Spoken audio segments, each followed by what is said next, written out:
Test, test, test. All right, I think we're on. I think we are there. There I am. Let me see if my mic is on. Hello, everyone.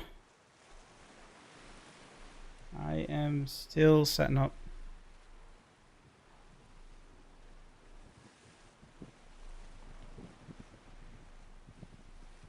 Why do I hear myself?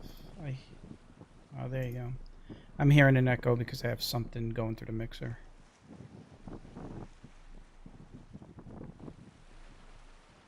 All right, Lone Droman, welcome in, and everyone in that's coming in. I see 11 right now. I guess we'll start. More people come in, they'll start chatting. Let me see here.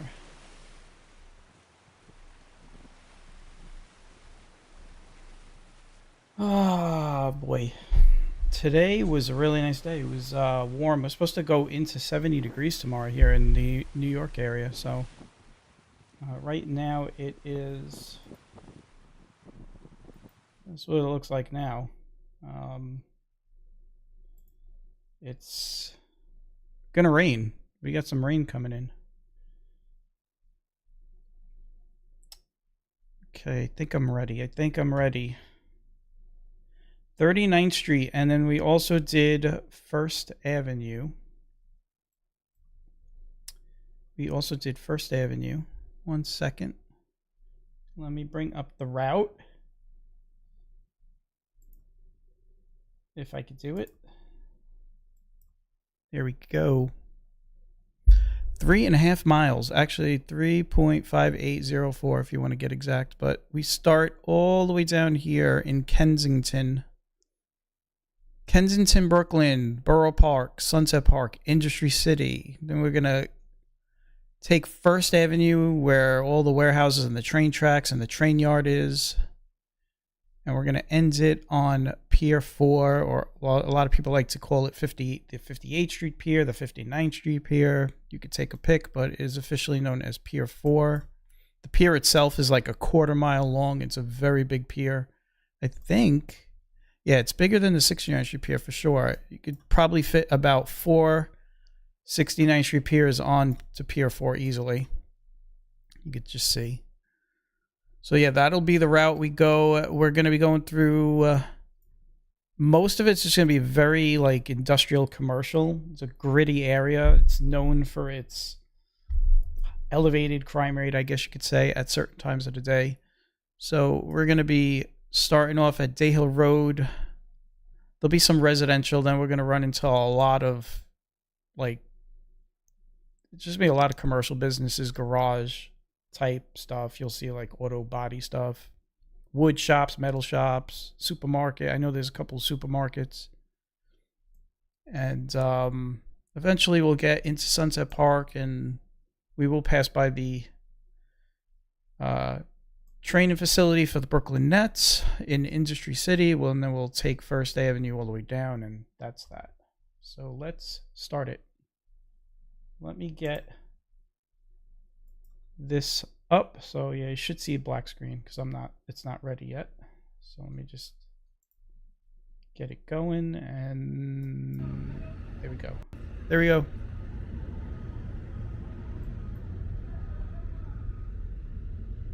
Lake 1, 39th Street to Day Hill Road, First Avenue. To First Avenue. The walk up to First Avenue is long. Like, it's a pretty long walk.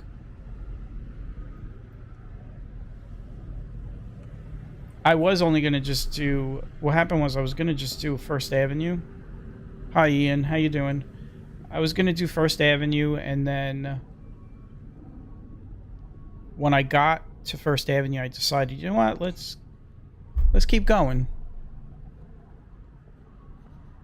And again, this is the route right here. One more time. I'll show you guys the route. This is the route. And pretty much have started all the way where that green marker is down in Kensington. And we're going to make our way all the way up to Industry City.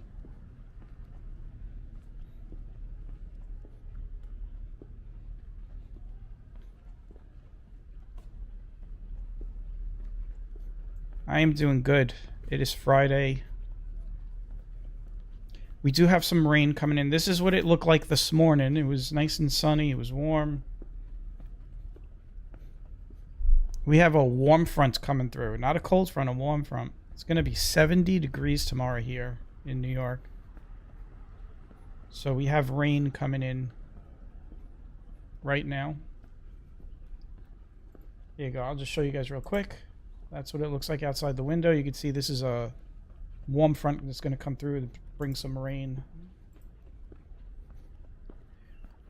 What's up, Corey? Yeah, this is an interesting area. So I said in the beginning,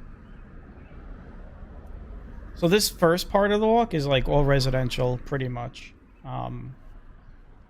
Actually, I think just this first block is complete residential, and then we go right into the gritty part of it.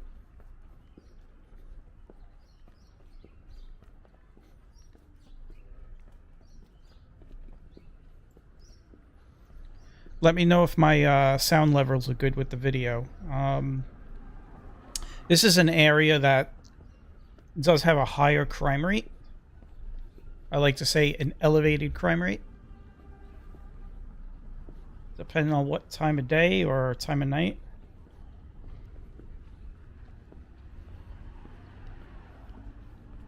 How you doing, Vince?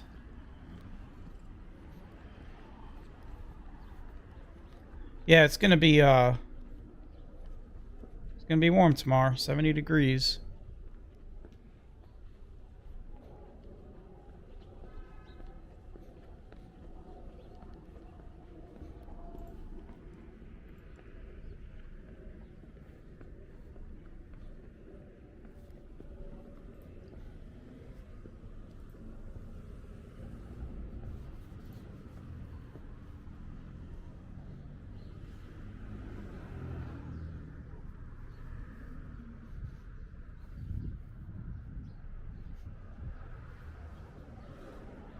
It'll pick up like in as far as busyness. And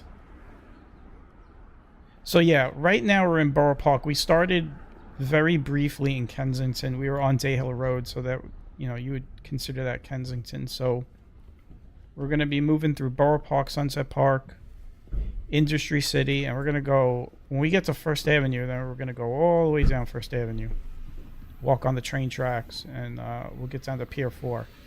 When we get to Pier 4, I was kind of surprised. They had a, if you've ever heard of the Liberty Bell steamboat cruise ship that's runs in New York sometimes, it was actually docked there, so we'll get some looks at the steamboat.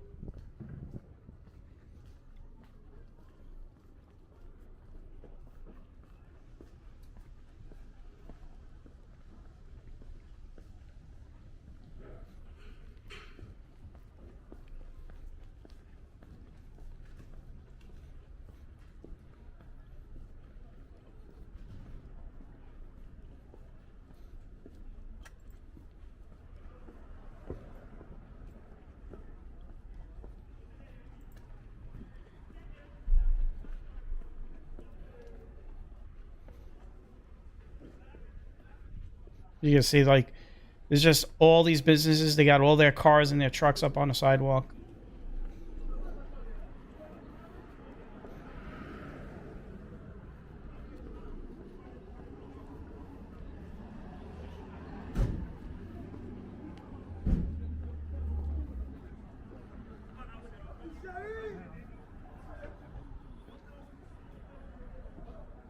This next block here is a very busy supermarket for the Jewish community. So this block is always packed with people coming in and out. You'll see in a second when we get on this block.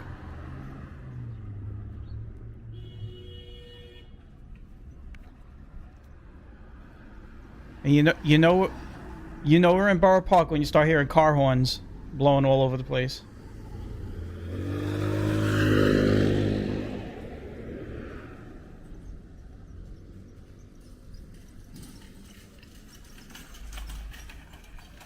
She's pushing the carriage and she's carrying another carriage with food.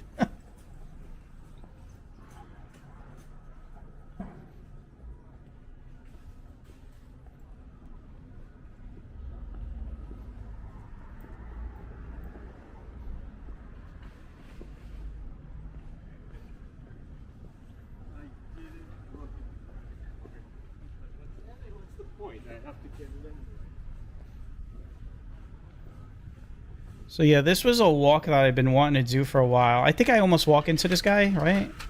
Yeah. Yeah, I remember that.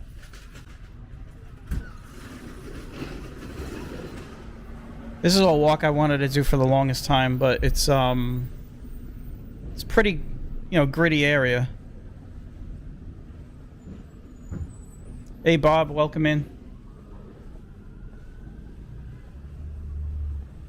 This part of 39th Street is not the bad area, though. This is we get further up.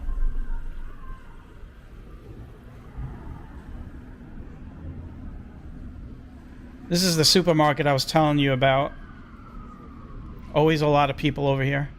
There's always like pallets of stuff that's got to be delivered, and it's just a very busy block, this block.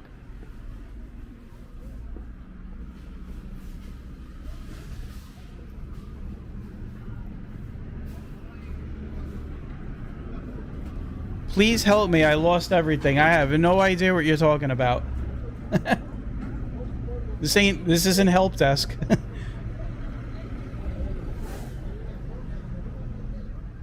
It's probably a bot. Let me remove that.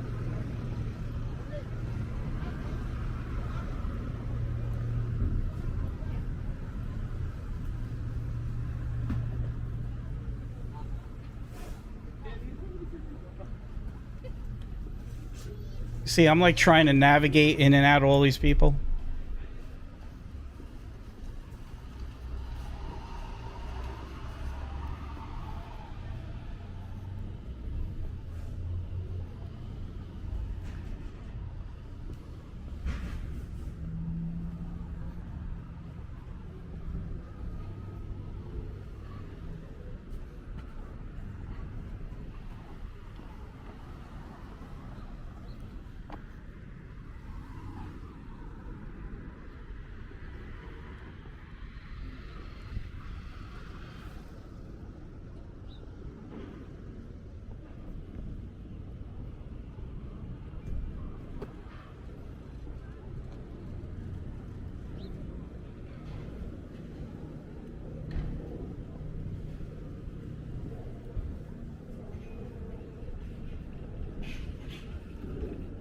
I should, one second, you know, I gotta do my, I usually do a message in the chat and then anchor it up on the top.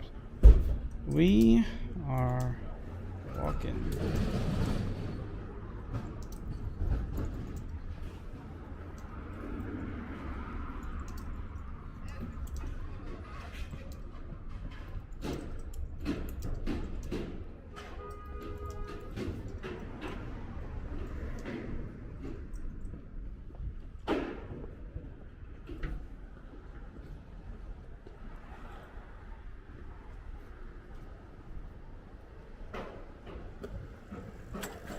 So you can see how busy it's gotten in the last, like, 10 minutes.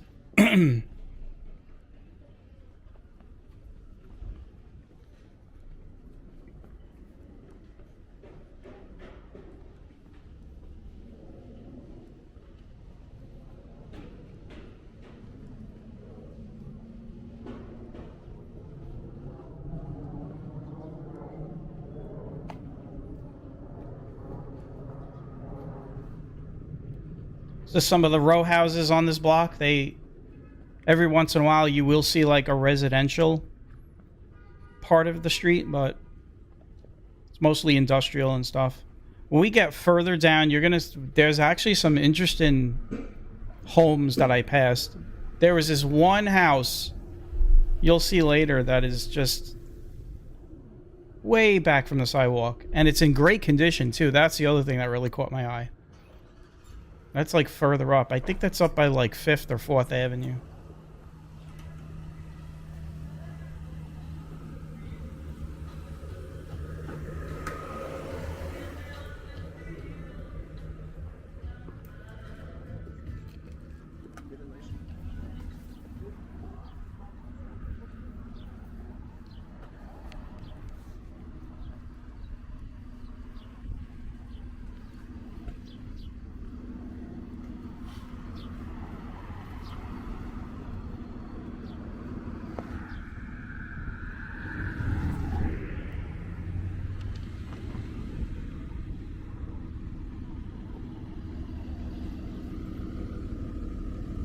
So for those that just came in a little late, if they're watching or they haven't rewound, we started here in Kensington. We are making our way all the way up to First Avenue on 39th Street.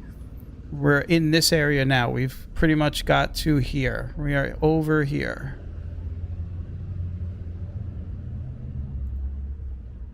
Let me get the video back. There we go.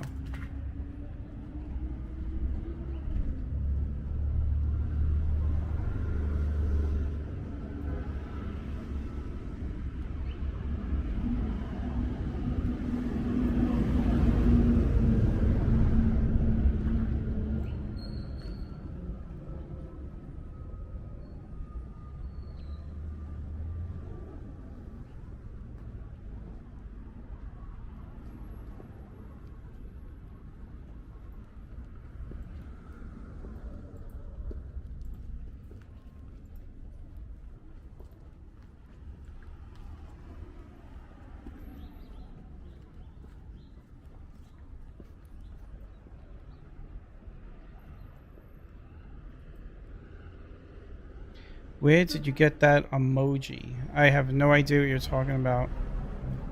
Oh, you're talking about the picture of me up there? We said welcome and all. We'll get started in a moment. Yeah, so if you have like a membership, I do offer memberships at like $4.99. I only do like a 1 tier. So they have like, you get some emojis you could use.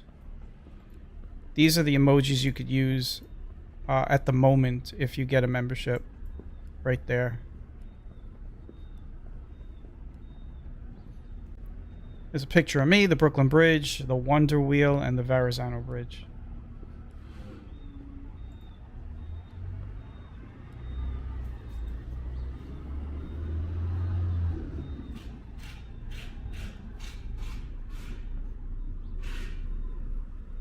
A little auto body shop here. You got an old classic car here on the corner at 39th and Fort Hamilton Parkway. It's always parked here.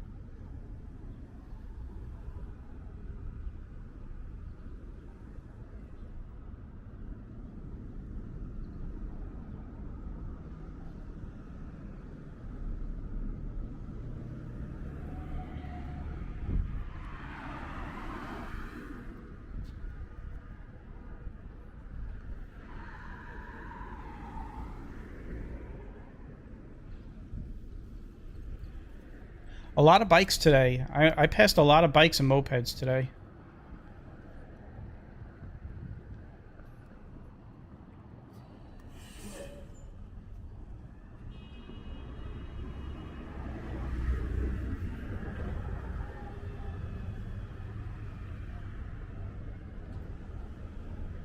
So this is the area I was talking about, like where the crime rate is a little elevated over here. So you do got to watch yourself down here, mostly at like in the evening and at night and stuff. Even during the day, but bad stuff usually tends to happen at night more often than not.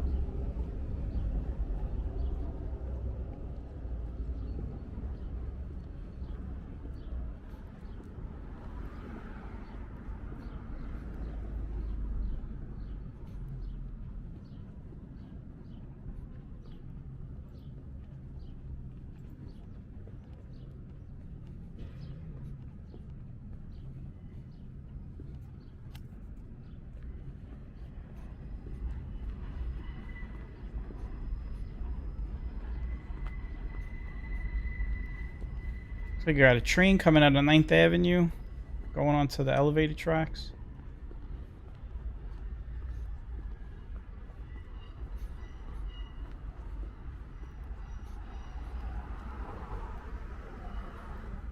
My grandma lived on 40th Street between New Utrecht and Fort Hamilton. Oh, that's cool, JC. Welcome in, JC. So for a short amount of time in my life before we moved, so I lived in Sunset Park, but then before we came to this area, my area I'm in is Dyker Heights. We lived on 41st Street between 12th and 13th for maybe a year or two while we were looking to move into Dyker Heights. Looks like we got like a condemned abandoned building here with the cat in the driveway, with a black cat in the driveway, perfect for Halloween. As I was saying, I lived on 41st between 12th and 13th Avenue. They used to have the Carvel on the corner of 13th Avenue. It's long gone. That whole block, though, 41st Street, all of the side streets, when you get like into the 40s, between 12th and 13th, they look completely different. I mean, houses were knocked down and rebuilt. Existing homes had extensions built onto them. It just doesn't look the same. To me, it's one of the most changed neighborhoods in all of Brooklyn. I mean, because usually you can walk around Brooklyn and you'll still find a lot of old homes that get renovated and stuff, and you'll find homes that get knocked down and rebuilt up. But I mean, when you go into like some of the side streets between 12th and 13th and Borough Park, from like 40th to about 50th Street, it just doesn't look the same.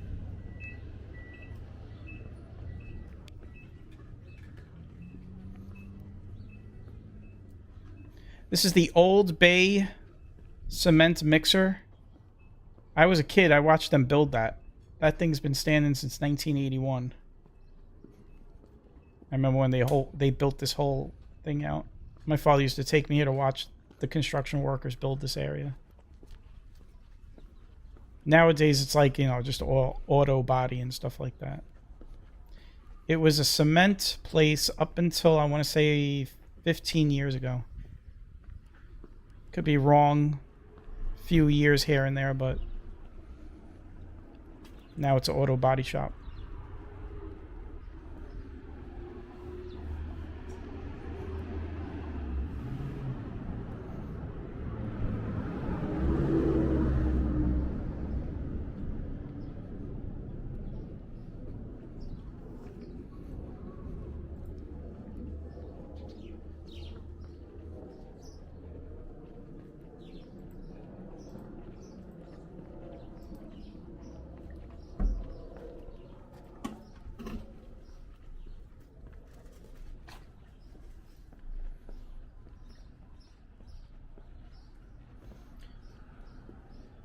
Starting to get dark. I gotta throw the light on in a second.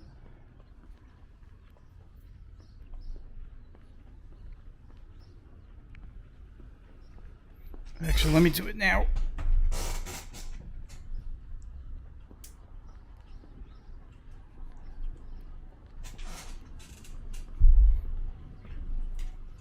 The sun went down and got really dark.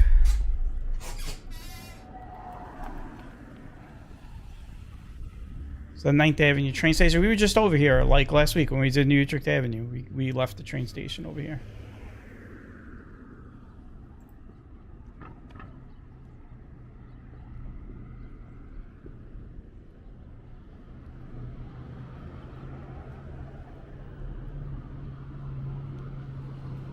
I remember the old Culver Line tracks before they tore them down. Like right when I was a really little kid when they used to have those tracks went up, I guess like 38th or 37th Street up to 9th Avenue. It's all buildings now. Like they put all buildings up those streets. I remember as a kid we used to ride our bikes on the train tracks that were still on the ground, the trolley tracks.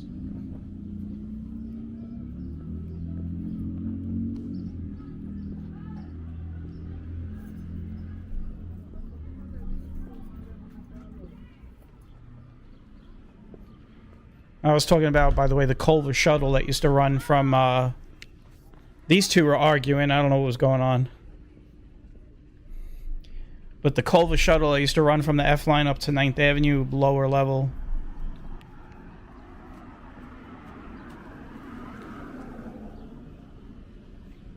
So like I said, this area is a little sketchy. So those two people arguing or fighting or something.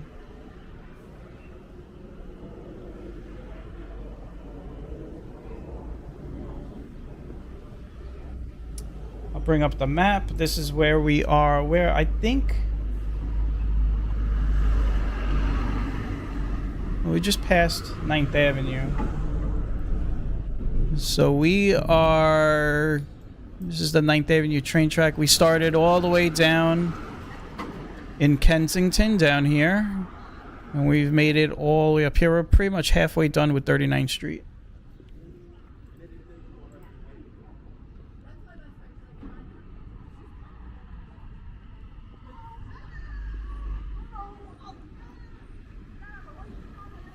There was a murder right in front of the sidewalk. It's wow.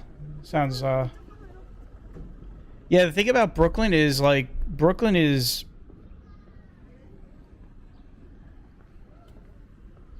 do you have ever have issues walking around with your camera?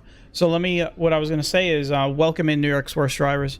Brooklyn is one of those places, kind of strange. Like you could literally be on one block and everything is good, and then you step to the next block and you're in a really bad neighborhood.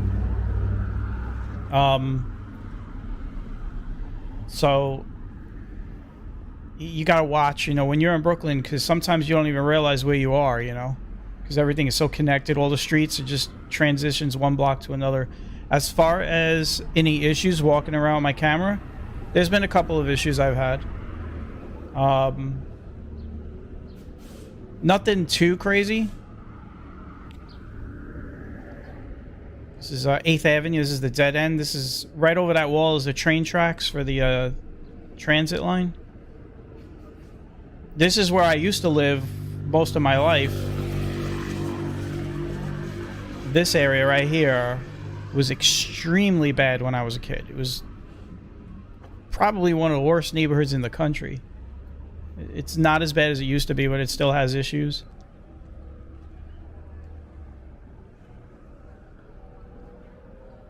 Welcome in, Locksmith.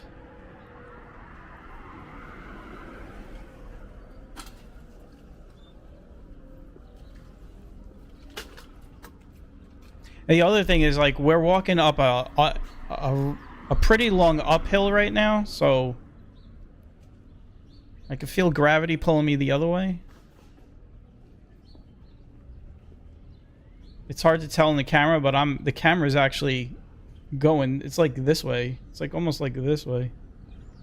The incline of the street.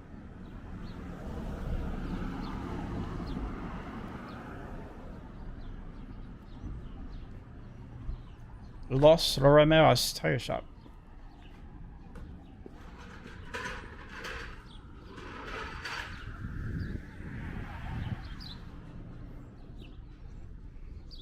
Yeah, when I was a kid, living in this neighborhood was dangerous. I lost my uncle to gun violence. He was killed when he was only 19. It was a very bad neighborhood back in the 70s and 80s. Oh, you're in Gravesend?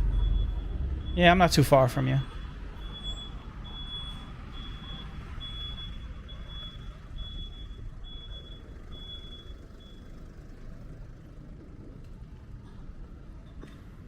I gotta go back into Gravesend. We were doing a lot of Gravesend walks last year. We were on Neck Road. We were on like West 6th. We did like Avenue Z. We did all those blocks down there.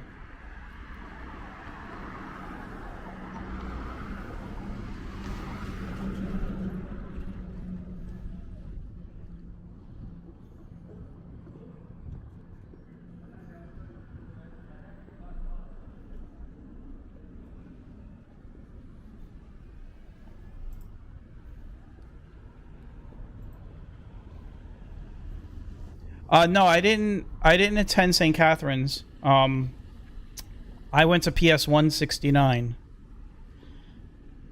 I was in PS 169 from grades kindergarten through 4, and then I was in 131 for a couple of years, and then I came out to Dyker Heights, and then I went to Lafayette High School. Now, I had a lot of friends that went to St. Catherine's, and that was where. So I think you mean where I went to church. Yes, we went to St. Catherine's. That's where I did my first communion. I had my communion in St. Catherine's Church. I thought you were talking about the Catholic school.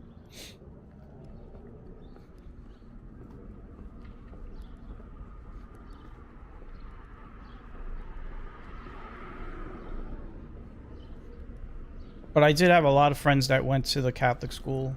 I had cousins that went to St. Agatha's Catholic school.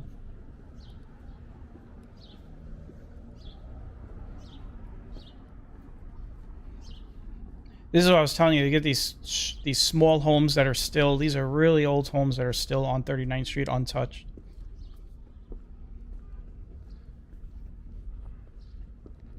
You can see the gates on the windows. Usually gates on the windows is not a good sign. Usually, because there are times when, like in my neighborhood here, we have a very safe neighborhood, very nice neighborhood. And there's some houses that have gates on them. You know.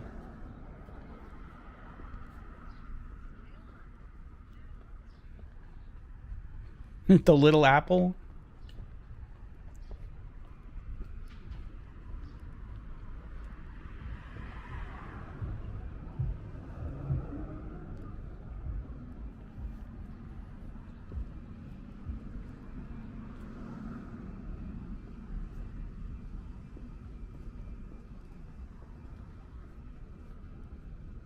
This spot right here, I'm not sure. I'd have to look it up. This looks like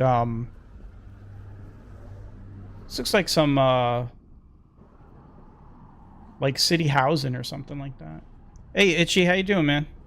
Yeah, Itchy knows about the area. Itchy, he goes back like I do. Sunset Park, Park Slope. Very dicey area. Extremely dicey area. I wouldn't even call it dicey. I'd say just DMZ. DMZ type kind of neighborhood. I'm sure there were safer places in the world than Sunset Park section back in 1977. I found, Itchy, so I don't know, because I've been showing pictures every once in a while. I show pictures from my father's photography years. I found negatives of the day, like some of the aftermath of the 77 blackout on 5th Avenue in Sunset Park. I was looking at them the other day. I was like, whoa. I had to scan them in. I've been scanning in all of my father's old negatives from the 70s.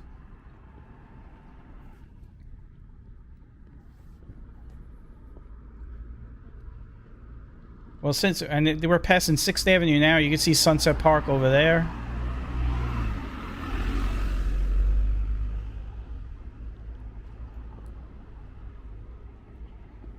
Your parents were dating during the Son of Sam years, huh?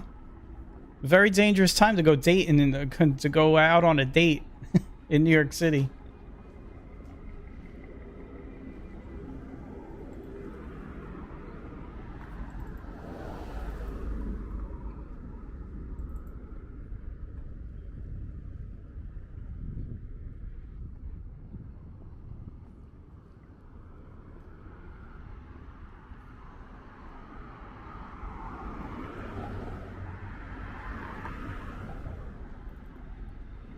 A lot of looting in NYC. My brother sat outside to protect the house. Yeah.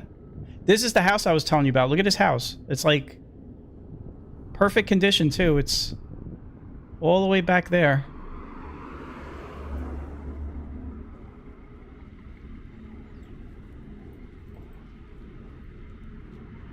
Here you go. Real quick. This is what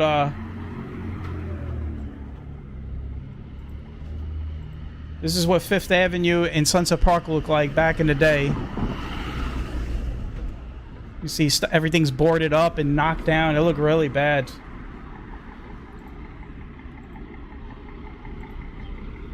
Really bad place.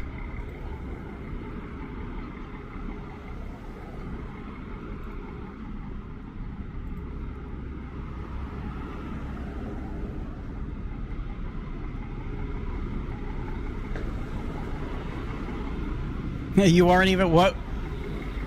I was born in 74, so I just turned 51 last week. Oh, I've seen a lot of stuff.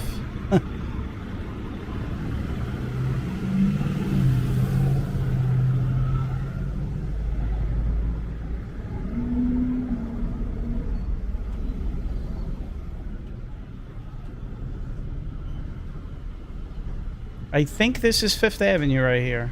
I think we've made it to 5th Avenue, which is the west side of Greenwood Cemetery. I'll show the map in a second when we get across.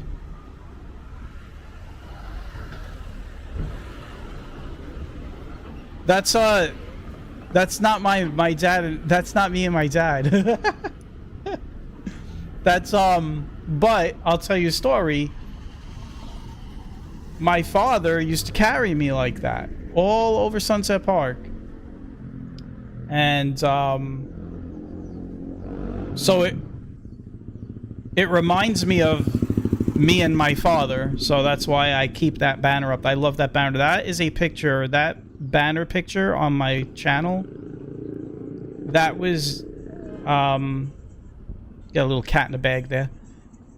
That was a picture of a guy walking through the streets during like a rainstorm. That was like one of my rain walks.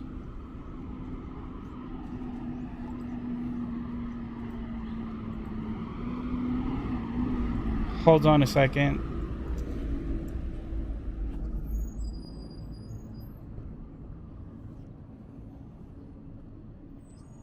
Let me see. I don't see it. I found it.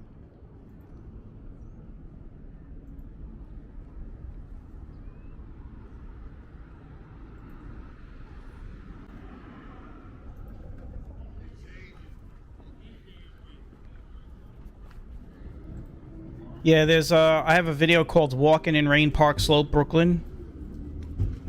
That's where that takes place with the guy with his son on his shoulders.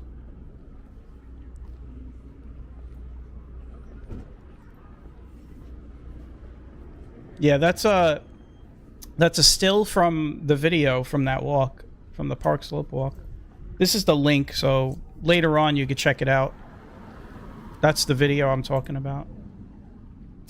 There you go, Engine 238, I believe, or 228. I think that's Engine Company 228.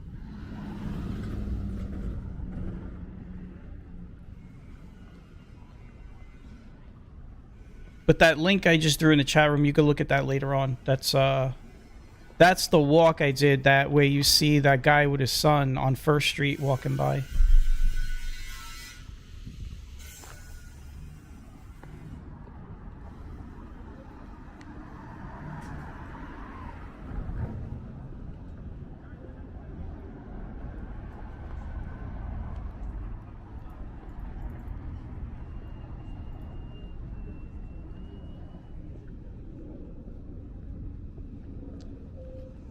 Yeah, Astoria is a nice place. It's a nice area still. Great views of the park, the bridges and stuff. You got the Hell's Gate Bridge, the RFK. I've done some walks. You can check my channel. I've gone through Astoria a few times. This is 4th Avenue right here.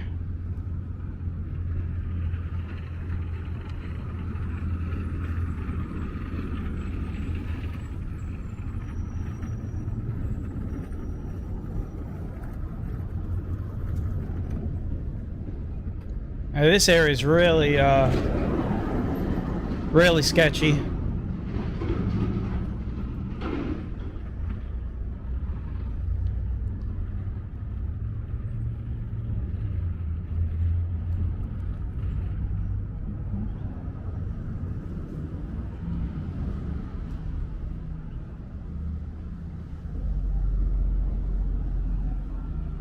We're getting close to the 3rd Avenue overpass.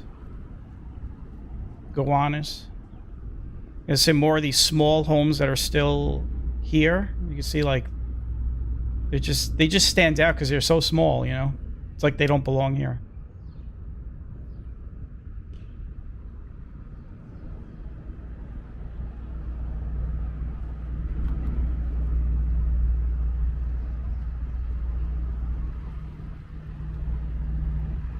This guy is parked up on the sidewalk washing his car or something. I don't know what he was doing. Oh no, he looks like he's putting something on top of the car, but I had to go into the street as a bus was coming at me. It looks like a canoe or something, like a kayak.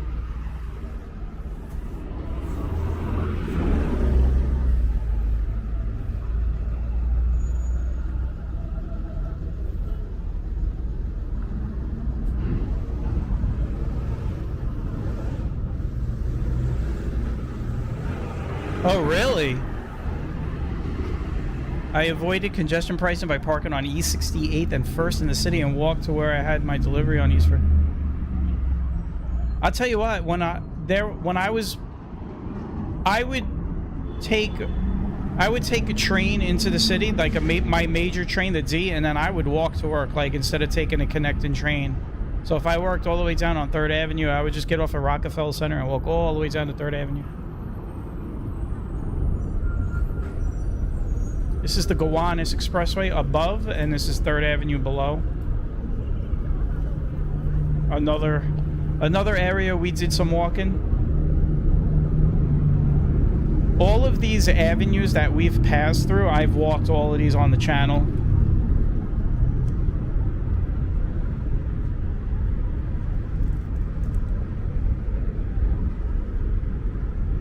I did this one last year. This was a cool walk. Cost you only $5 instead of $9.50, yeah.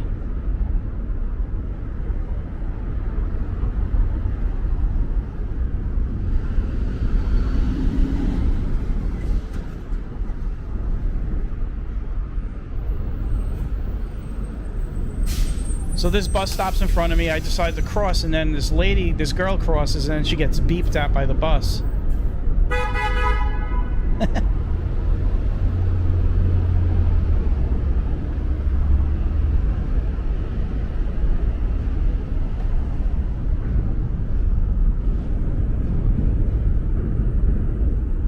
Micro Center's over there.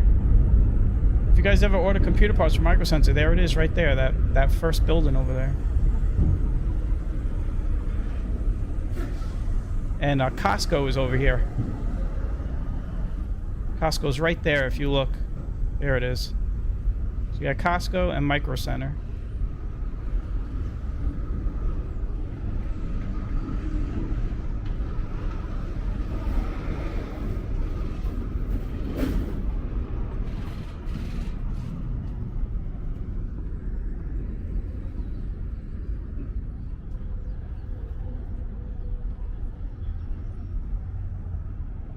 Looks like you got a lot of tires over here.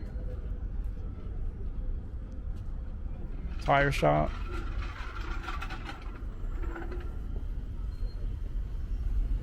Let me get the map up for a second here. It shows where we are now. Let me see if there's anything I'm going to be showing in a second.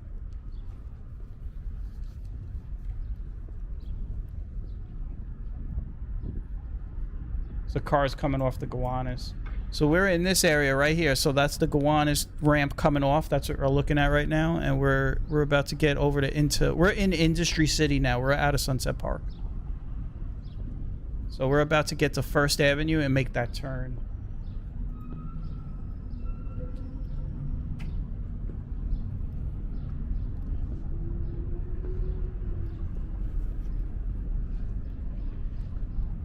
This coming up is 2nd Avenue.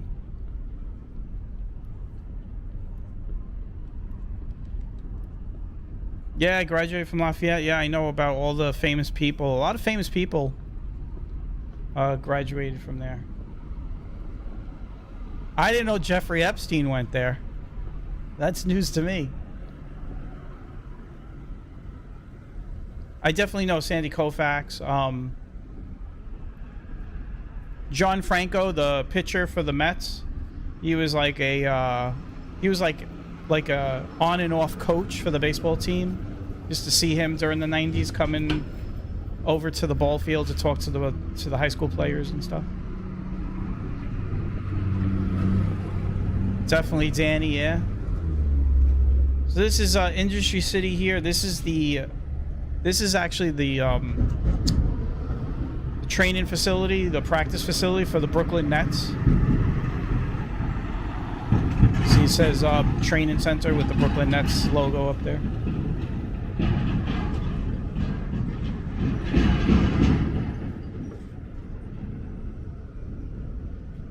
This was an area that I was just gonna say had a lot of bad things down here.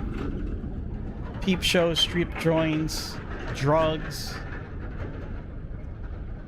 You would come down here and there was just, I mean, it was crime city. It was like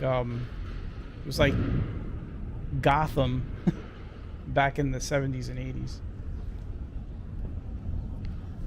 This area really turned around. And there's still, you'll see when we're walking. All right, Ian, good night, man.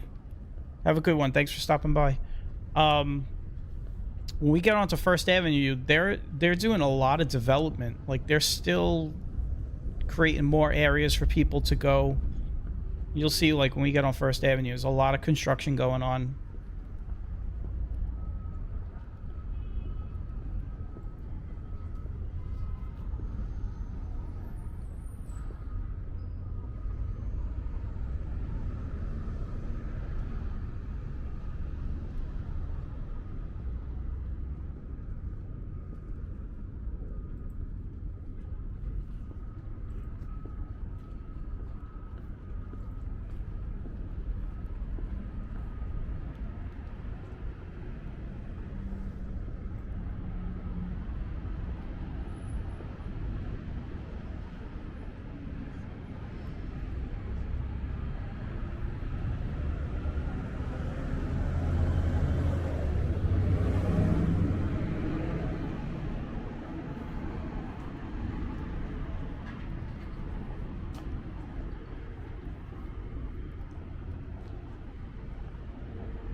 Got this yellow and red paint scheme going on. You looked up in Epstein on Wikipedia? Yeah. All right. I didn't know he was from Seagate either. See, I'm like learning some new things. I didn't know that.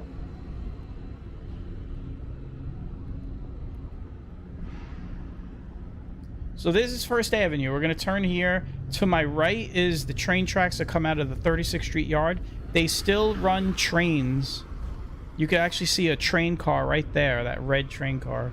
They still run trains along First Avenue very early in the morning when they're moving old train cars to the barges at the Army terminal, or new cars coming in, new train cars.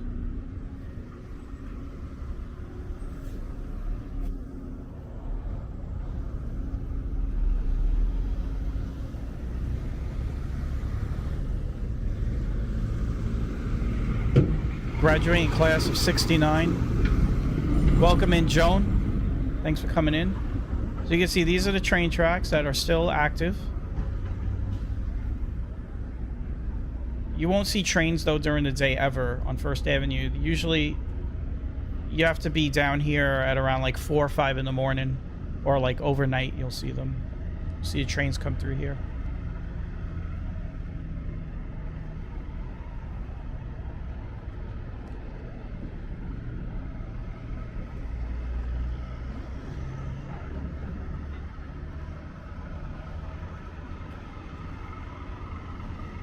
So we have now made it to First Avenue. Now from this point on, we're going to walk all the way down to the Brooklyn Army Terminal, and then we're going to go over to Pier 4.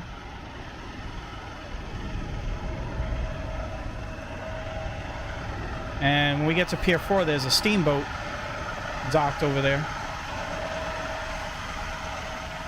So if you want to see the steamboat, you got to stay tuned. We're going to be getting to that soon.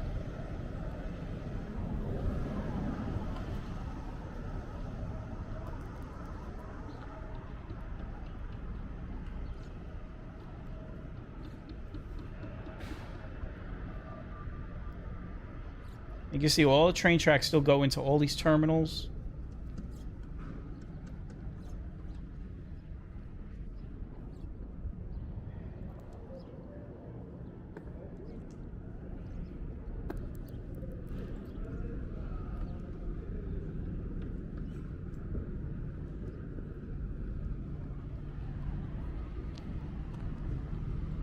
So, to recap, so far, we walked all the way down from Kensington. We started on Day Hill Road, and we made our way up 39th Street through Borough Park, Sunset Park, Industry, and now we're in Industry City. And we've turned on to First Avenue. This is where we are now. We're in this area, and we are heading to Pier 4. That is where we're going. You can see all the development that's going on down here. Putting in new streets.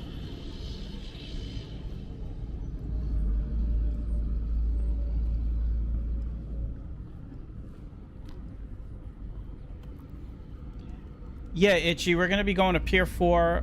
I guess you could say, yeah, it's definitely Bay Ridge. It's like the outskirts of Bay Ridge.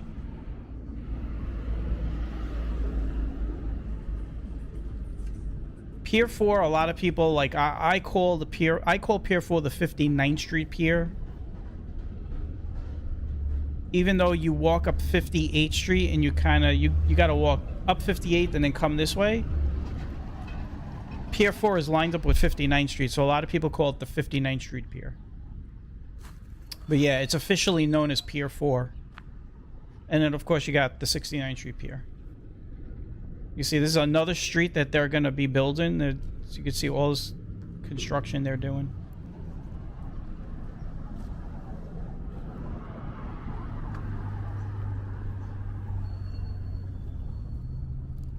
Oh, so then you were thinking about the 69th Street Pier, I think. We're not going to go to that one.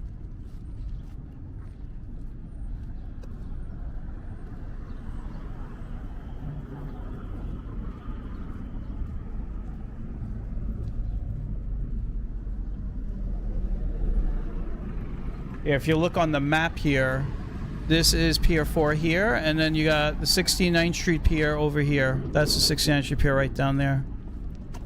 Right over there.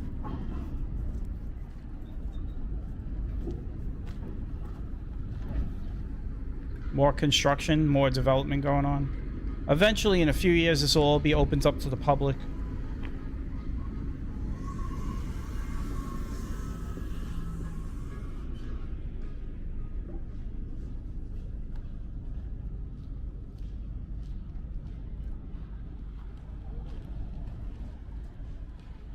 Hi, Carol. Welcome in, Carol. That's the that's a train yard on my right. First Avenue train yard.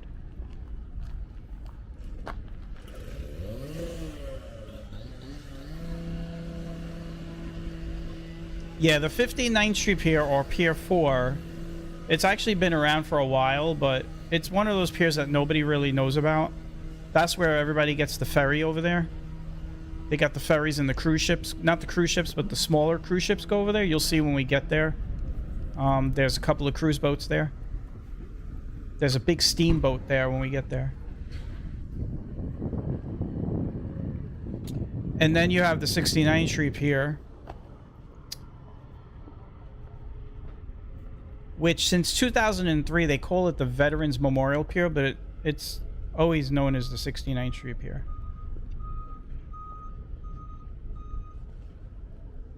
So this is I thought this was pretty cool. This caboose has been laying here for, like, I don't know, 100 years, I think.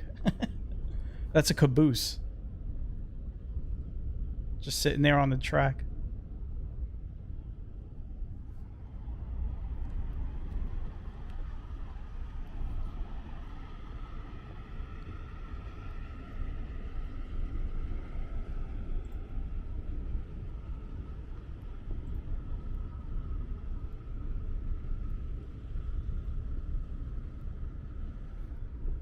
Welcome in, Tony. Thanks for stopping in. I was never in this area. Yeah, this is, like I said, this is a sketchy area. You're only You're only down in this area if you're working down here. Or you need to pick something up down here or something. You see the train tracks that go into the... still go into these terminals. As we're walking on the sidewalk, you'll see all the train tracks going into these terminals that at one time, long time ago, trains would come in here and unload stuff off and stuff. So you can see more train tracks right here going in.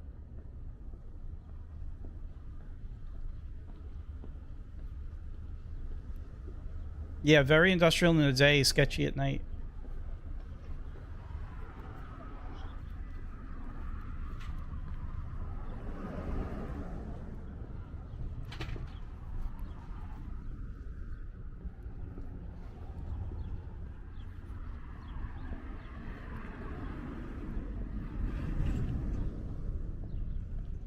Yeah, it's funny you mentioned that, Itchy. My friend Chris, his father would take us down here to drive. A lot of people take their kids down here to drive because it's very dead at night down here.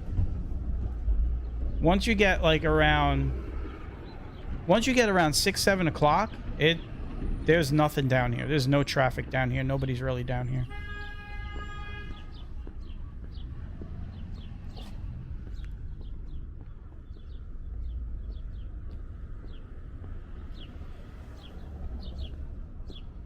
On the weekends during the day, yeah.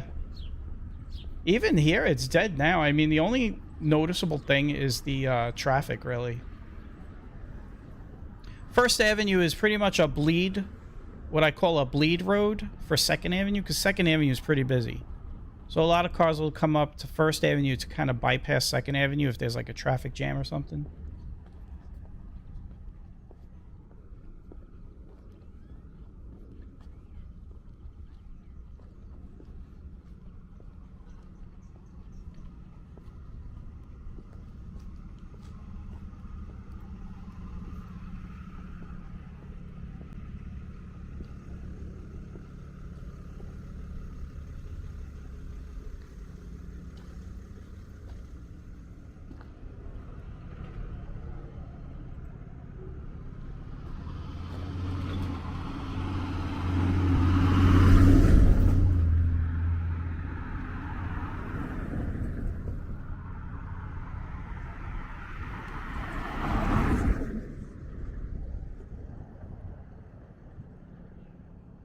This is the train yard. And you can see all those abandoned warehouses are going to get all redone. I had read somewhere that those are the next pieces of property that they're going to start renovating.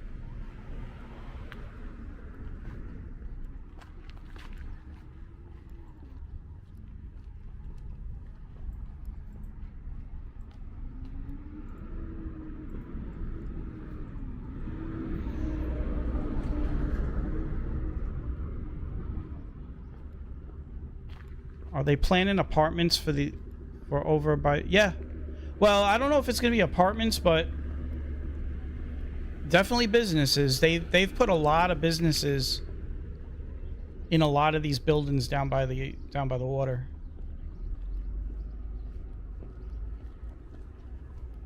This looks like a bad area. Yeah.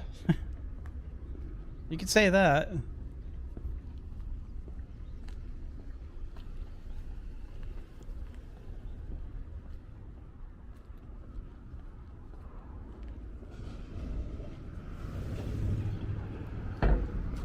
We are on the edge of Brooklyn. If I look at the map, we're over here right now. We're right along the those are the buildings that we were just looking at right there.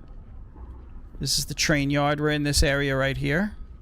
We're about to pass by Bush Terminal Park. So there's actually a really nice park to my right over here. It doesn't look like it, but I actually walked in it. We did I think it was last year I did the walk. We did 50th Street. So this is like 50th Street over here. And we walked through here, this area right here, where it has the railroad crossing, and we went in the back and we looked at the park. So I've done the walk back here. And it's a really nice park they got back here. They got soccer fields, baseball fields, fishing. And there's the path. If you look, there's a path that goes behind those buildings. And that'll take you to Bush Terminal Park.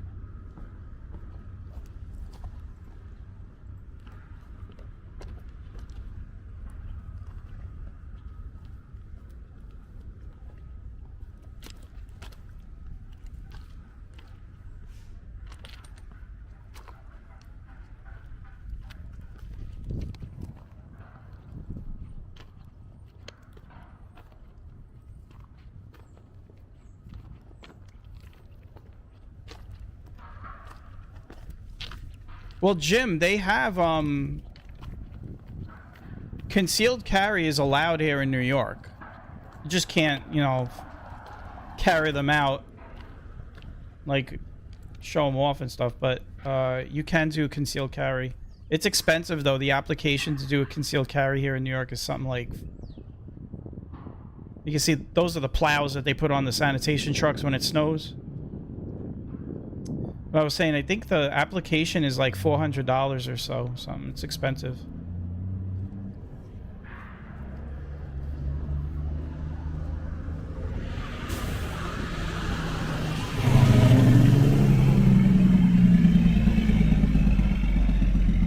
Damn, that was loud. That almost blew out my headset.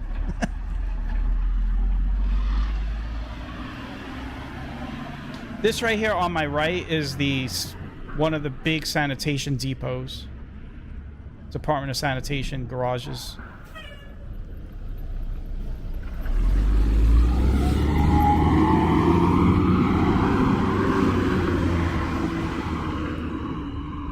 You can see all the sanitation trucks in there.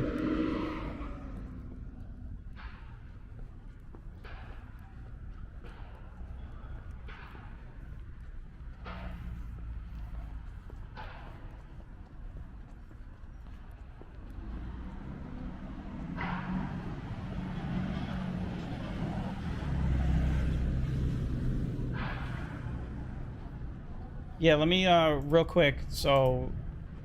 This park right here is this Bush Terminal Park right here. So if you could come in on 50th Street, and there's the path, you could see the little path, you could go that way. And that'll take you into the park. And, I did a walk through there last year. I showed it to people, to everyone. This is like they have like gas turbines down here. There's like a lot of gas turbines.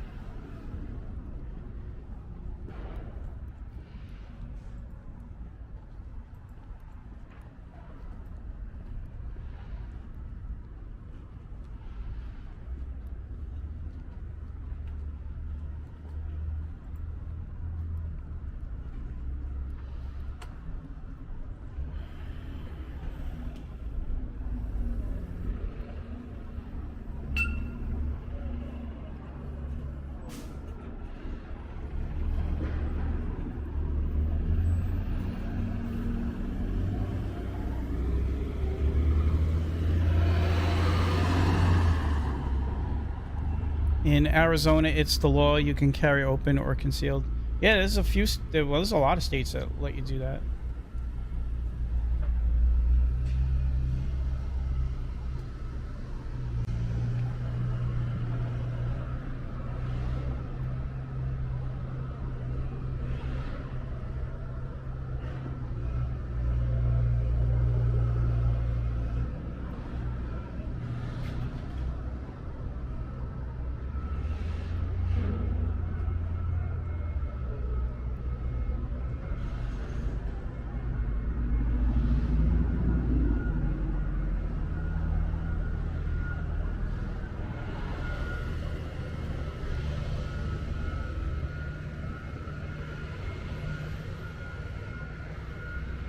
See some new buildings going up.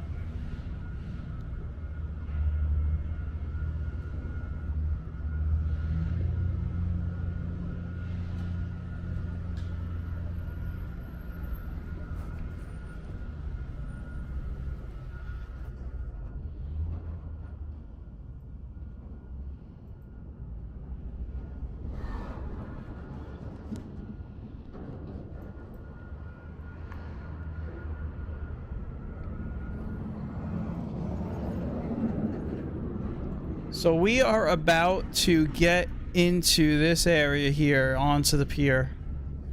We're getting close to the end.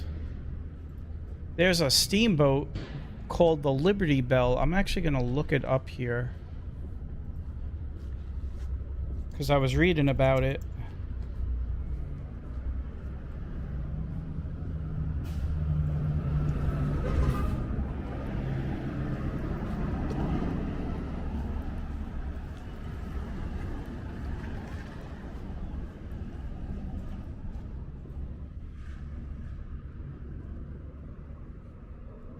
That over there is the Department of Investigations for the fire department. That building right there. That meat market building. And believe it or not, right in here is like a very popular place where people come to eat and stuff. I think it's called Pete's or something like that. Look. And there was like a good number of people in there too.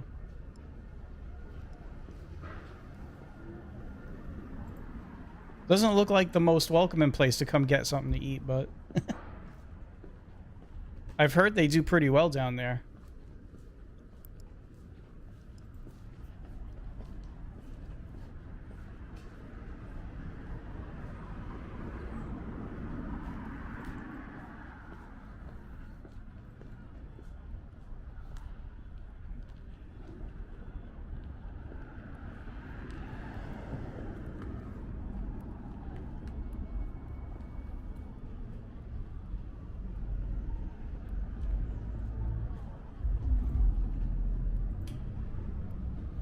So this is the Brooklyn Army Terminal. Still in operation to mostly, you know, commercial and private businesses. And if you notice right here, if you remember the train tracks, this is where the trains go through the terminal here. I'll show you in a second. But the trains go through the terminal, and there's a train yard on the other side, like on the other side of this terminal is a big train yard. You can see the train tracks. And in that train yard, when you go all the way to the end of the train yard, there's an area, there's docks where they can load the trains up onto a barge and then send them over back and forth from Staten Island. That's how they deliver the cars back and forth when they get the new train cars and stuff.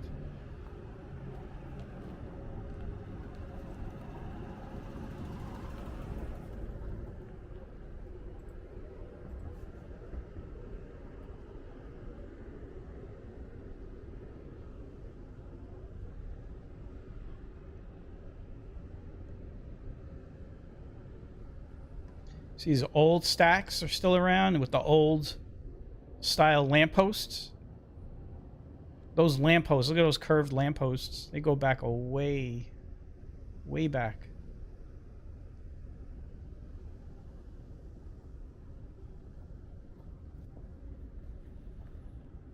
Looks like nothing has changed back here for like the last 100 years. It's all the same.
All right, so we've made it to the pier. We're gonna walk on the pier.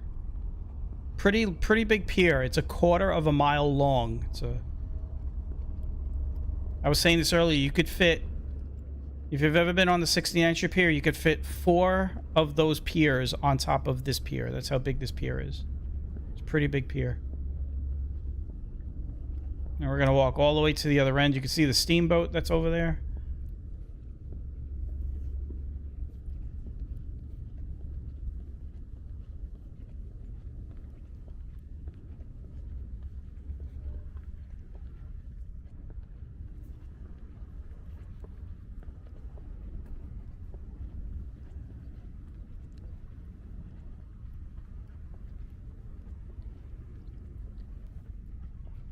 So you have a lot of ferries that connect over here. And you'll also have some of the, smaller cruise ships, little cruise boats that take you around the city, docked over here. And also on the further end of the terminal is where the NYPD, one of the NYPD aviation units can land over there. They have like a helipad over there. And this is the pier, a quarter of a mile long.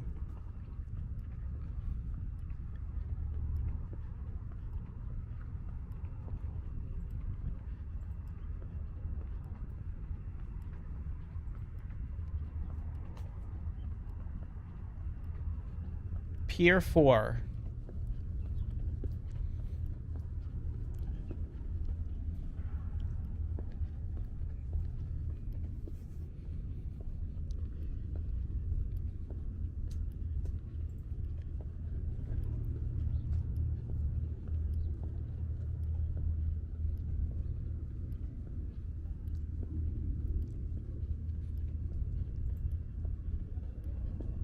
So this right here is the Liberty Bell. It's a cruise. It's like a party cruise.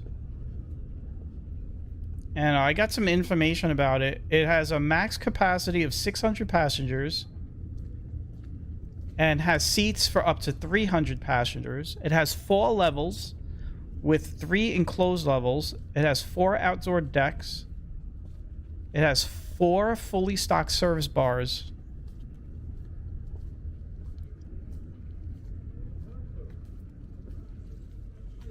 The 4th level, the upstairs level, is the open air. Like they got an open air deck up there and stuff.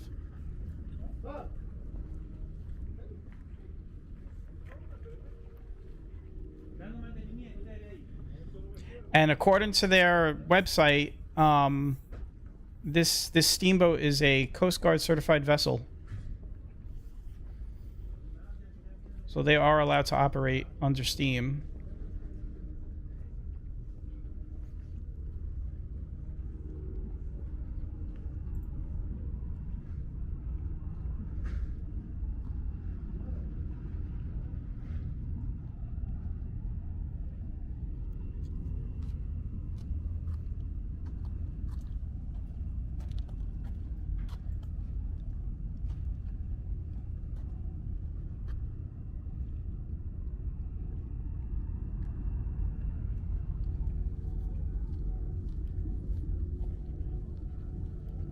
And then over here we got another cruise ship. A small cruise ship. Not a big one. Not the big ones you see going to like the Bahamas or anything.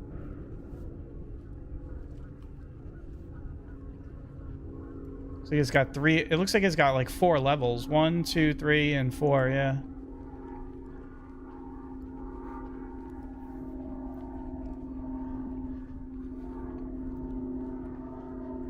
That sound you hear is a plane passing over. It sounded like it was having engine trouble. Even though I'm like looking at the boat, I'm looking at the plane going over, and I'm wondering if it's gonna make it to where it's going, because it didn't sound right.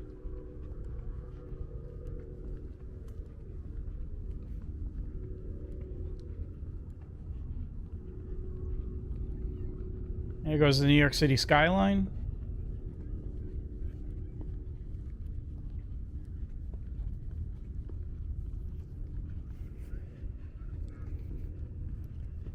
See some people getting ready to fish.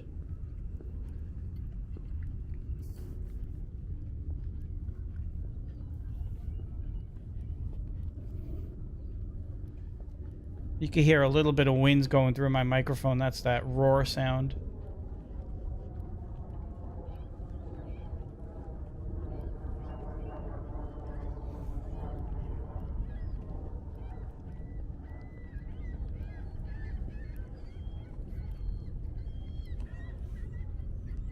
So when we're all said and done, this was pretty much a 3.6 mile walk. It was a pretty good walk.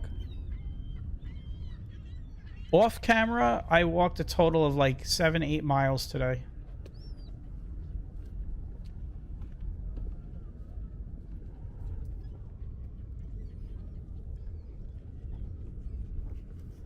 Just got a lot of walking in today. And like I said, today, a really nice day. Today, 60 degrees. And then tomorrow here in New York, it's going to be 70. It's going to be pretty warm. Pretty warm tomorrow.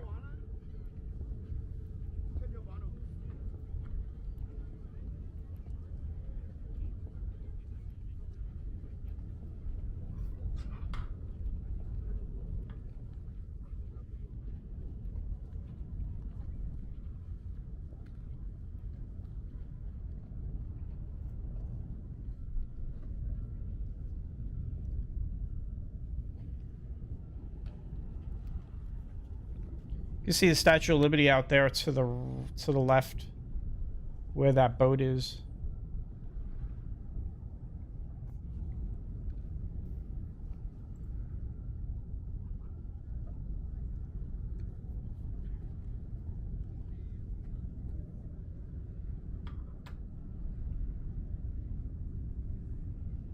So we made it 3.6 miles. I'll throw the map up in a second.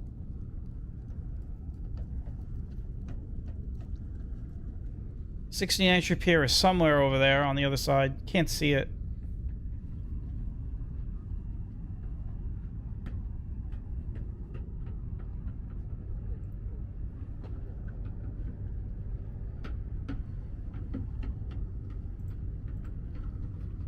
Yeah, it was a good walk. Very healthy walk.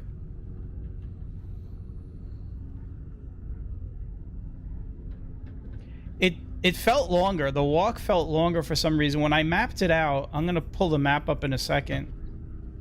But when I did the walk, it felt longer. But then I remembered there were some times I stopped to look at things. And that's probably why in my brain it seemed like it was longer than 3.6 miles. But it came close to 4 miles. So, yeah, we did all the way. So this was 3.6 miles. The longest leg of the walk was 39th Street. We started all the way down in Kensington, Day Hill Road. And we just cut through this whole area. Borough Park, Sunset Park, Industry City. And then we took First Avenue and then we ended it right there. So let me turn my window cam on. You're going to see, so the cam is inside the window because there is rain coming. So, and you'll see the reflection of my living room. But we do have rain coming in tonight for a little while. Let's see. Let me give a shout out to everybody that was in the chat room. We have the Lone Droneman, Ian, Corey, Vincent, Bob. We had one guy come in here say that he was lost and he needed help or he lost everything. I deleted the message. I think it was just like a bot or something. We had JC. We have New York's Worst Drivers, Dashcam Videos, Locksmith. We have Itchies in here. I think there was somebody else that came in here earlier. You got Jim. Going through everybody here. There was somebody else. I'm not seeing it. I think it was like...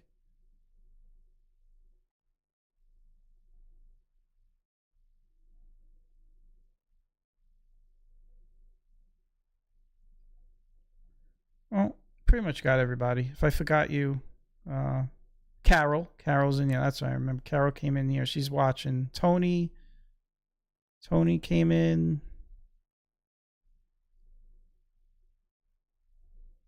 RR Walks and Vlog, welcome in. I didn't notice you came in.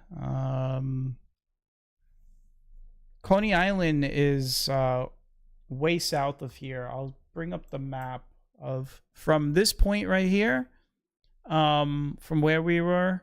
So from where I am right now, like this window, I'm not that far from Coney Island, but from this point, Coney Island is all the way over here. So long ways away. At least 6-7 miles out.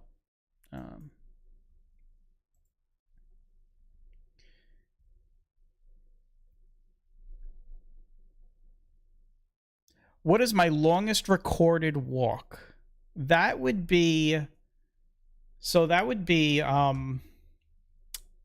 know what it is. It's Coney Island. And I pretty much it's a GoPro walk, and I pretty much in the walk I walk. So let me pull up the map. I'll show you. And then I'll give you a link to the video. It's a GoPro walk. So I walk from the pier. I go down the pier here, and then I walk all the way down. Then I walk the beach all the way down this way, and then I get on the boardwalk, and then I come back, and then I go through the park. That was like the longest one. Let me pull up it's an old one too. That was like it was before I had a channel. It was like when I would just upload GoPro stuff, like here and there every once in a while. Here, I'll send you the link. I remember Coney Island. And I think I do a little bit of commentary in there, like very little, but this is it. 2 hours and 13 minutes.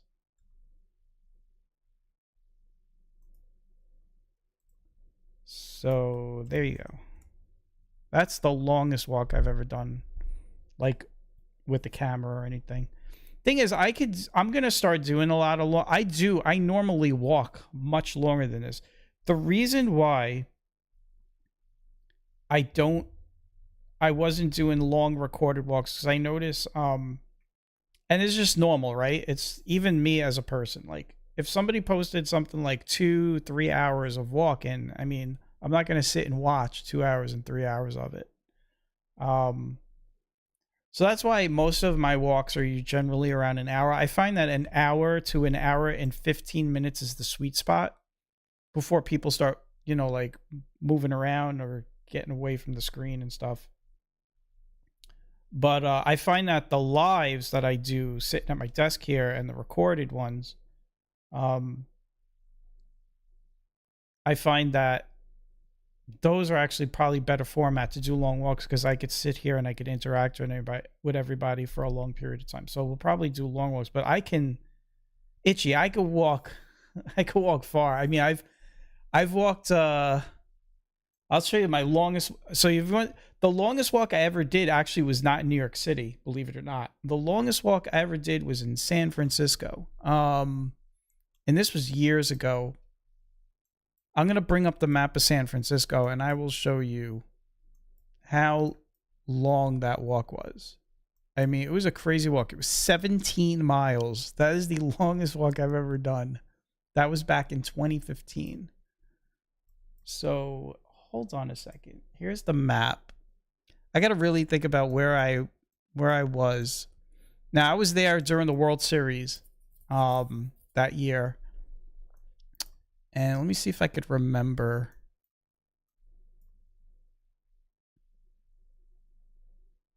I can't even remember. I'm not really a San Francisco person. But I pretty much, I'll just give you a general idea. I walked, so you see where my crosshair, I walked all the way around. All the way, because I remember I took pictures. I have a lot of pictures. I can show you guys some pictures of San Francisco during that day. I've got a ton of photos. I'll pull up some pictures. But I walked all the way, this whole coastline, all the way to the bridge. And then I cut through San Francisco all the way back down to the train station. And it came out to 17 miles. Let me pull up my my photos from that day because I have the photos. I just need to bring them up. Just give me a second here and I'll show you. But that was the longest walk I've ever done in my on or off camera. Then in New York, the longest walk I've ever done in New York was 16 miles. And that was from Brooklyn to New York City. And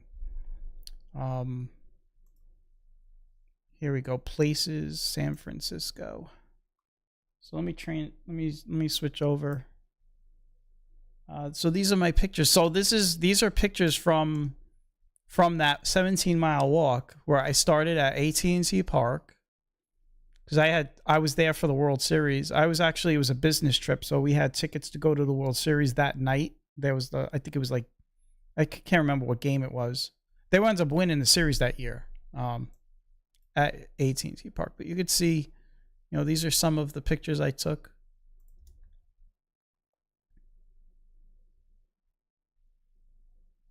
But yeah, I covered the whole coast of San Francisco all the way around. And I believe, yeah, I think this is, I can tell you exactly when these pictures were taken because it has the EXIF data. Actually, I'm wrong. It was 2014.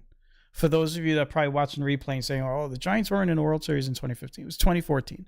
So, October 18th, 2014. So you could go to the exact time and see what game was being played that day or whatever. But yeah, I just went on the entire coast and just took all these great pictures of San Francisco that day. It was a really good day to take pictures too. You can see like the kayakers over here. There's a good picture right here. Let me turn my light on. And then of course going up and down the steep. I always love that picture. Look how steep the streets are. Mets or Yankees? So I'm a Yankee fan, but I haven't really followed sports for a few years now. I've kind of gotten disenfranchised with sports. I try to follow it, but I am a Yankees fan. I'm a lifelong Yankees fan. You can see how steep like these hills are. This is a great shot. Where's the shot? There's a really great shot I have of looking down. Here it is. You can see you can see Alcatraz in the background there. As a matter of fact, I got a nice picture of Alcatraz, I think, somewhere. Or maybe I have some pictures of Alcatraz, but there's somewhere. Here you go. There's a picture of Alcatraz. Okay, good. You'll stay subscribed. Yeah, I'm a Yankee fan. I probably lost about 10, 20 subscribers just now by saying that. There's Alcatraz. But yeah, this was the longest walk I ever did. That's a great picture of the Golden Gate Bridge. I remember when I was there, there was actually 2 earthquakes that day. But they were like 3, I think it was like a 3 and a 4. And the first one I didn't notice, but then I noticed the second one. And then when I got back to where I was staying, I checked the news and they said it was like a 4-1 or something like that.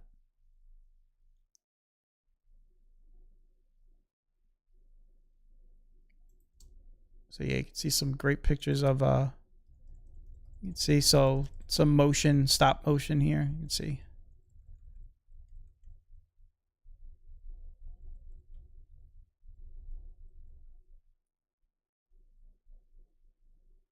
Yeah, so I walked all over. I was all over San Francisco that day. This is another great shot.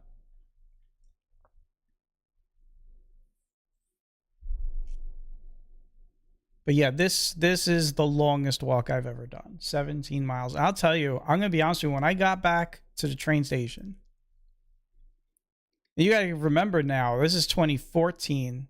So this is 11 years ago. I'm 51 now, so I was 40. And I could tell you, I was, my feet and my legs definitely felt it. So that was the longest walk I've ever done. Then the longest walk I've ever done here in New York was 16 miles. And I know that because the reason why I say 16 is because I was helping somebody train for like a marathon or something. And the distance we had to do was 16 miles. Calves must have been burning. I was trembling, actually. I was having muscle spasms. When I got to the train station and I sat down, I started to notice my legs started trembling, started getting muscle spasms. You could see, like, if you look at this picture here, right? So let's look at this picture here. So let's go all the way back to the top, right? So this is the first picture. You could see it's in the morning, right? So I'll tell you right now, this picture was taken at, It was taken at it says 1:03 p.m. And then when you go back to the last picture, that picture was taken at 6:09. So, you know, like look at 5 hours, you know, just walking around San Francisco. So that's the great thing about EXIF data on photos. You could really pinpoint what time and what day. So 1:03 I started. And remember, I actually was walking before I got to the park because the train station's not exactly right there. So there was some walking to get to the ballpark. But then you figure I was walking from about 12 to 6. 12 to 6. It was actually longer than that because this photo right here, this was the last photo I took, right? So this is the last photo I took. And this is at 6:14. But then from this point on, I still had to get all the way downtown to the train. So I think I got down to the train station at about 7 o'clock. I had stopped taking pictures at that point because I was tired. I was like, you know what? I just want to get to the train station. So even though the last picture here is 6:14, I still have to get down to the train station, which is somewhere down in this area. Like I was taking pictures over here, but then I had to get down over here and stuff. So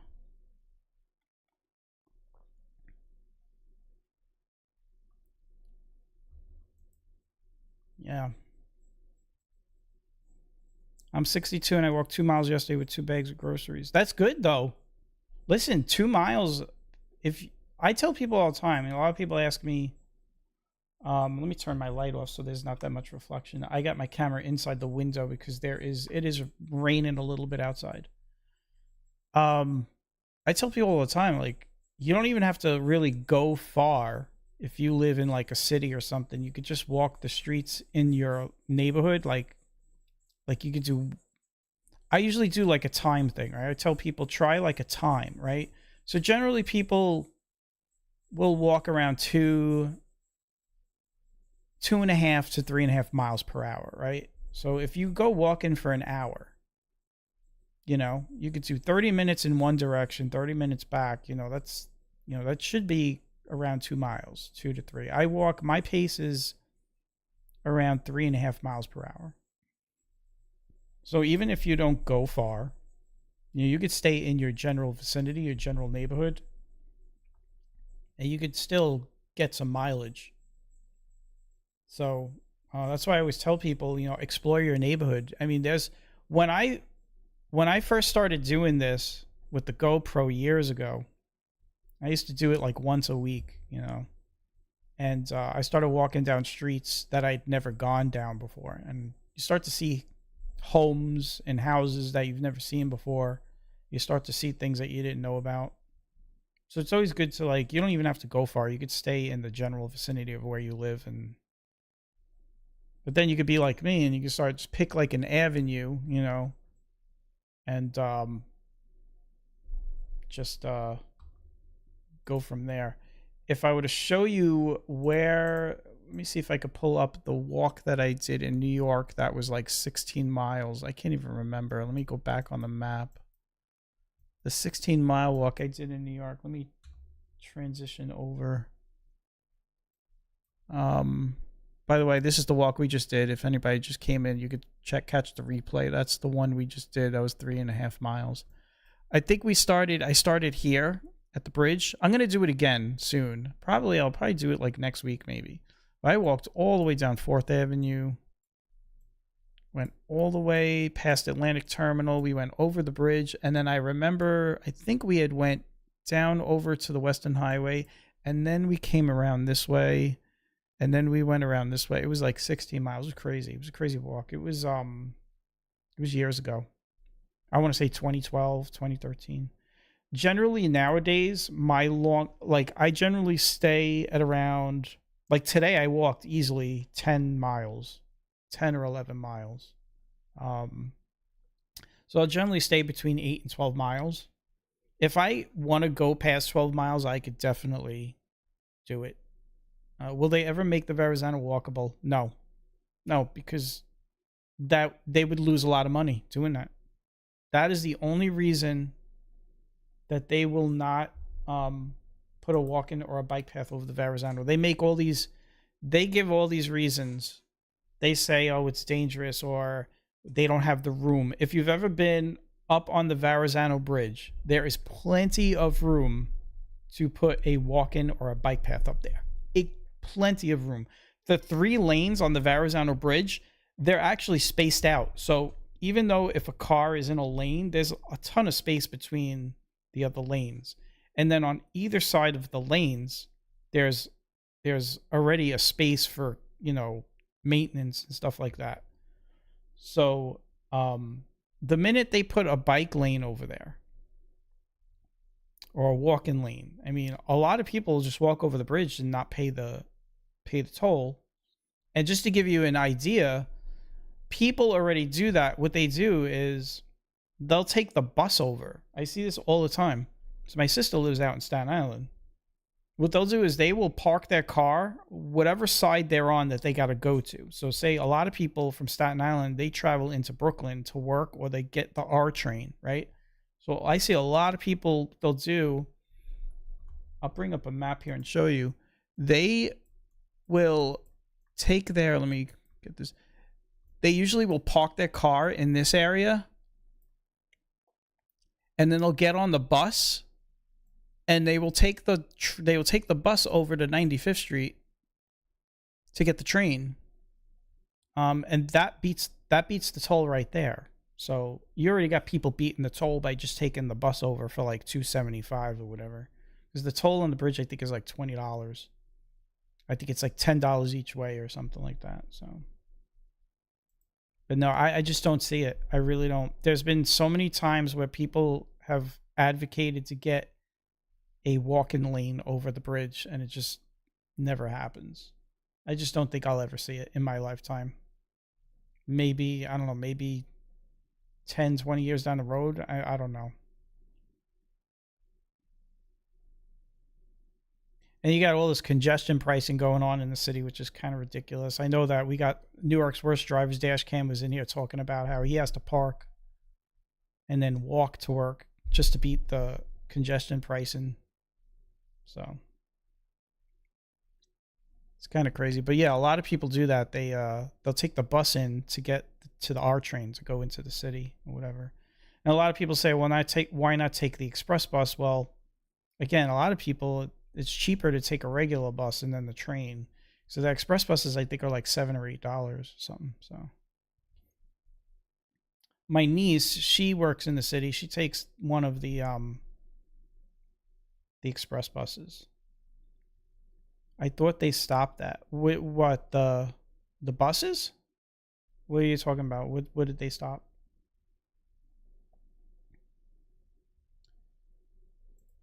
Yeah, to close out all the stuff. What time is it right now? 8:40. Ooh, it's 8:41. I'm gonna be getting off the congestion pricing. So that's the thing. It's kind of confusing right now. There is, I think a judge has is looking at it. I think. Let me look it up. Let me see if it's, because I know that the president had signed that thing to stop it, but it has to go through like some kind of appeal or something like that. Yeah, so this is what it says. It says, despite Trump's administration attempts to end it, New York City's congestion pricing program still remains in effect. MTA vows to continue collecting tolls until a federal judge mandates otherwise. So it's in appeal right now. So even though the Trump administration had sent the leaders to cease and desist, they're still doing it. So, hey, Fran, you finally got on and we're getting off. Better late than never. Welcome in, Fran. Fran's like a really a long time subscriber to the channel. She's always commenting on all my videos. I always appreciate that. Welcome in. I'm gonna be getting off in a few minutes, but yeah, the congestion pricing is kind of crazy. Like, so here's the thing: a lot of people don't notice. So if you don't live in New York, I'll tell you something that really pisses me off. All right, and this is one of those things where I'm not gonna say whether or not like I pay the fare or not. I'm not gonna get into all that, but I will tell you this: my electric bill, my phone bill, my wireless bill, my electric bill, and my internet bill, they all they all they all have an MTA tax. They all have an MTA tax. So when you look at those bills, there's like a surcharge on all of those bills. The MTA, the wireless bill, my wireless phone, my Verizon Wireless, my internet, and my electric bill. And that is because the infrastructure, a lot of the infrastructure that is used is on their property, and they lease out that property, and that you have to pay a tax to them. So what happens is the utility companies pass that cost onto the customer. So basically, every month I'm paying the MTA, and yet I'm expected to pay the fare to get on the train as well, and it's crazy. So it's one of those things. It's nuts. Like I'm paying the MTA, and I don't even ride the train. I mean, I do ride the trains, not that much though. I mean, if you took how much I ride the subways in a year, it's not as much as like someone that goes to work every day. But yeah, I'm paying the MTA, and think about all the people that regularly pay to take the trains every day, and plus pay that tax. It's kind of crazy. It's absolutely crazy. MTA tax is crazy. Yeah, it is.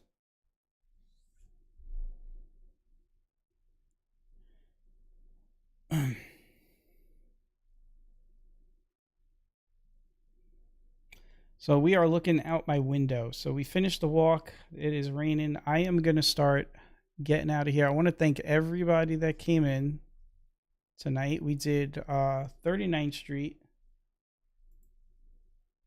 This was the walk I played earlier. We went all the way up 39th Street to First Avenue, and then we came down, and then we went on the pier. So if you came in late, just check out the replay.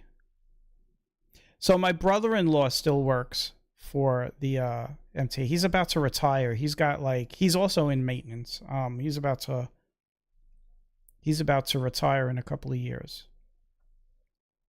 I actually worked for the MTA, not directly. I was a contractor. I used to do a lot of the computer upgrades. I had to go to the track safety class at the school over there on Avenue X. I had to take like a 3-day class because I had to walk on the tracks. I still have my MTA vest, my hard hat, and the flashlight they gave me. Really cheap flashlight, like a flashlight you would get in a 99-cent store, like plastic, very garbage, but it worked. But the hard hat, and I still have the MTA vest.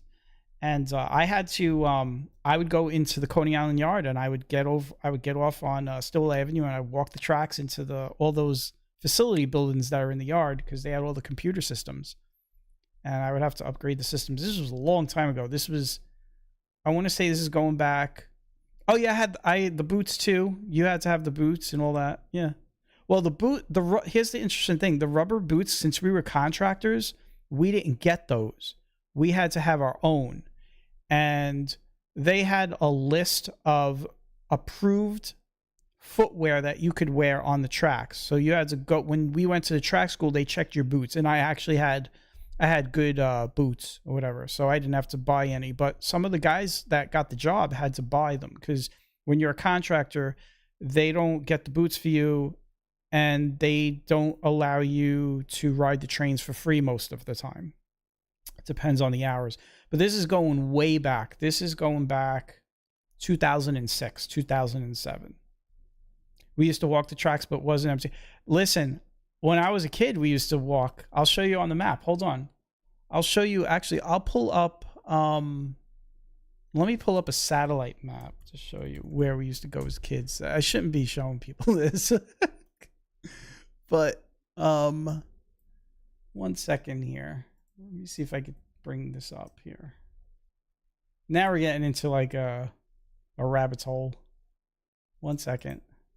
We used to get the tracks when I was a kid. Over by Sunset Park, there was an area. Here we go. So we used to come into this area here over where the trains, let me find 1 second here. So here's the train tracks you can see here. Actually, we just walked by today. We just did a walk where we used to get on. So we used to get on so right in this area. It's gone now, but we used to go up 38th Street, and you see this area right here? You can't do this anymore. Where they built this big cell tower. You could see the shadow right there. And we used to go in, there was like a school bus depot over here, and we used to come in here, and we used to come into this area, and then we used to get onto the tracks, and it was safe because, you know, you had all the space. And we'd come in here, and we would go up this area here, and then up onto the platform. That was one of the places. And then the other places we used to go was we used to go into like the everyone's done the City Hall. I don't know if you've ever done the City Hall one. We've gone down to the old City Hall station stuff. We used to do that. We used to go into the train tracks a lot as teenagers and stuff. It's very dangerous though. Extremely dangerous. You don't realize how big those trains are until you're on the track, because you're always up on the platform. But then when you're down on the track and you see like the platform where you get onto the train is like way over your head, you're like, wow, these trains are actually pretty big. All right, Fran. Thank you for coming in. Sorry that you came in late, but you got to come in for a little bit. Yeah, the abandoned station. Yeah, there's a lot of abandoned stations throughout the MTA system. I think there's one, well, the 9th Avenue one, that's people still go in there. You could actually ask to go in there if you could get in there at the right time. When they got the garbage train, they'll give you like a little tour. But there's a few of them.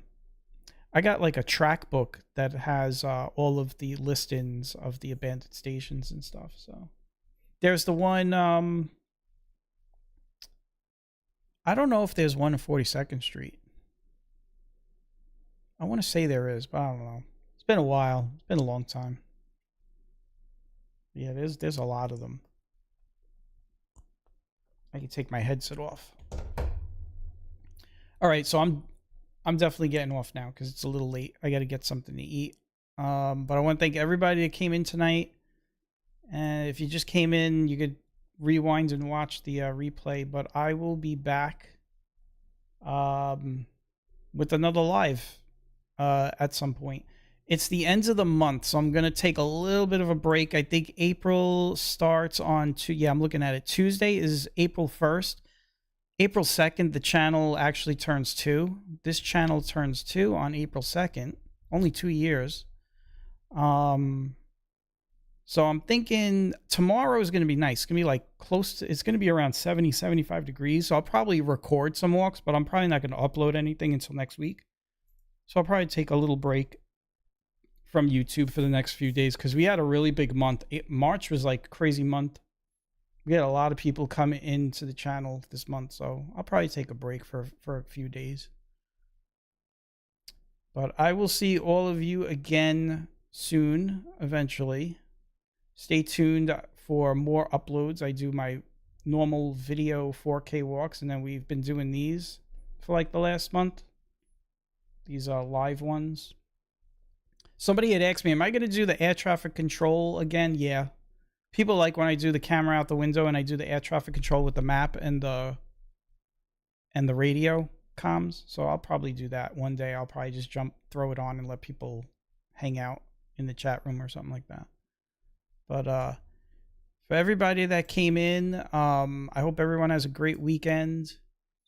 And thanks everyone that came and watched and hit the like button. If you came for the first time, hit the subscribe, and I will catch all of you again. I will say bye all. And I'll put a little emoji. This is one of my emojis. You could get these emojis if you get a membership. And that's that. So take care everyone. Have a good weekend, and I will catch you all again soon.